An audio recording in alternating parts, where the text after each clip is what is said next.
كعي وقتها نعم صعب بس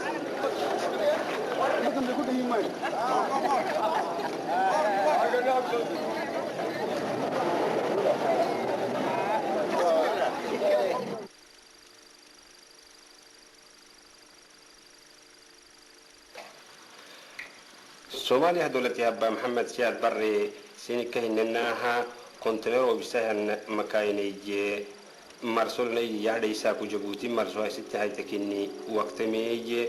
وهو كله من جوي تاتي وقت kontener استهن kontener وبسهن تمكيني مرسولني إتا كني كدام وقت ميتو كادونا منو بكالو كميتي مرسول بقتو كله سكته مرسول توت تو ماكينة تاماكي وماكينة اللي تامت ين حاجة كي تبيع كسله تنمكي جيبوتي مرسول استنم جيبوتي مرسول لعتنكي إنكيه سومالي دولة هبة محمد سياد بري برسيني كا توكل يقول لنا مرسول بينو اللي هاي المري وتي اللي تامتها وماكينة اللي تامت التنكادونا وعسنته يقول مراكب كي تاما أبتاها مراكب السيادة وبشكل السيادة اللي شكته تنه تندويي كونتر كده إيانا تقويه بالسمكينة كنكو بوقشدا لبدا مدحويني ay ku marayeen marsada magaala madaxda waxa kamid ahay booqashadii ay ku tageen furdada marsada magaala madaxda ee qalabka lagu qaado waxyaalada culus ay ku rakaban yihiin qalabkaasi oo maraakiibta lagaga daadijiyo laguna fuushiyo waxyaalada culus qalabkaasi oo dhowrkan sanadood ee u dambeeyay marsada magaala madaxda Djibouti ay ku shaqayso waxana labada madaxweyne mar walba booqashadaasi ay ku marayeen marsada hadba goobta ay marayaan ba warbixino ay ka helayeen xildhibaanada marsada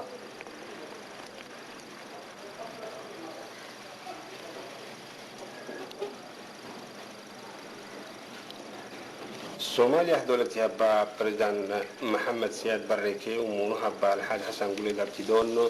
اللحبوها نجار وحكادنا ينقروني كها تارجينا سوماليا دولت كي جيبوتي دولت منجو حاجة داي ستة اللي جاي هني لما دولت ستة اللي كلها متوي تل فيرما هني هي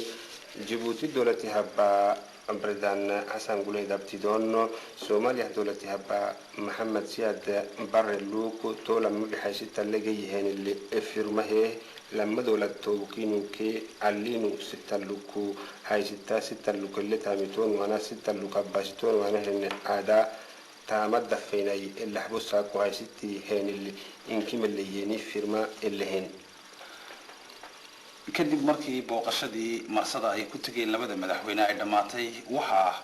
wufuudda labada dal ay isugu yimaadeen fadhi hawleed oo lagu soo gabagabeeyay ama lagu soo xidhay warmurtiyeed labada madaxweyne ay saxeexeen waxana warmurtiyeedkaasi uu dhigayay sida tan madaxweynaha dalka Soomaaliya President Maxamed Siyaad Barre ayaa booqasho rasmi oo saaxiibtinimo oo qaadatay 4 maalmood ku joogay magaala madaxda Jamhuuriyadda Djibouti waxana booqashadaasi madaxweynaha dalka Soomaaliya uu ka jawaabay martiqaad ka helay madaxweynaha Jamhuuriyadda Djibouti Xasan Gule Gabtidoono oo ruux soo baxa qaaradda Afrika waxana ururkaasi awoodtiisa lagu sheegay nimadiisu inteebay adiga kugu muuqata in madaxweynaha dalka Soomaaliya President Maxamed Siyaad Barre iyo wafdiga xaqiiqadii ra'yi aad u wanaagsan ay ka heleen madaxda Jamhuuriyadda Djibouti iyo ummadda Jamhuuriyadda Djibouti way soo dhaweyn wanaagsan iyadoo danahoodana ay ka wada hadlaan haddana shirka noocaas oo kaleeta ah wuxuu waxtar ka noqonaya sidii looga hortagi lahaa dhibaatooyinka la soo gudboonaaday muddooyinkan dambeeto Afrika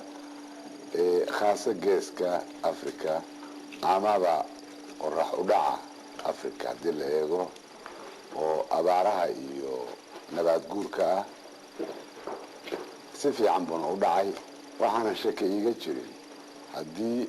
si fiican loo wada shaqeeyo in ay dhibaatooyin badan oo dabiici ahaana faydi doonto isla markaasna si dadban ay uga qayb geli doonto isafgaradka iyo wax wada qabsiga ama siyaasiga ah ama muxuu ahaa dhaqanka ah ama dhaqaalaha mudana madaxweyne muddadii aad joogtay dalka ama kulankaas uu socday waxaa kaloo aad kulanteen hogaamiyaha dalka Ethiopia Mengistu Haile Mariam maxay ahayd kulankaas ujeedadiisu halkeebay gaarsiisaneen wadahadalladaas arrinta Soomaaliya iyo Ethiopia dhextiilay oo arrin duq ah oo boqolaal sano soo socotay dhibaato fara badanna u abuurtay shucuubta Ethiopia iyo Soomaaliya khasaaro badan oo la timid wala wixii faa'iido ahaa oo bini aadamku ay ku haboonayd inuu iska helana gafsiisay aniga iyo madaxweynaha dalka Ethiopia wada hadalkanagii halka ayuu ka bilowday ilaa meesha fog kadibna heshiisku wuxuu ahaa in guddi la qabto guddigaasuna uu soo baaro sababaha dhibaatooyinkaas boqolaalka sano jiray asalkoodii sidii looga bixi lahaana ama daawo loogu heli lahaana la isla doono waxaan rajaynayaa inta labada dowladood madaxda hadda madaxweyneyaalka keliya kuma wade madaxdu waa badan tahay ay u wada arkaan dhibaatadaas taagantaha daawo udoonkeeda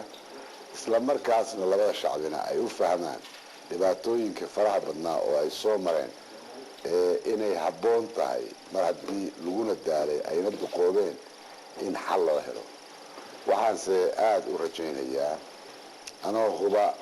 barbarka jamhuuriyadda Soomaaliyeed niyadsameeyo inay jirto xagga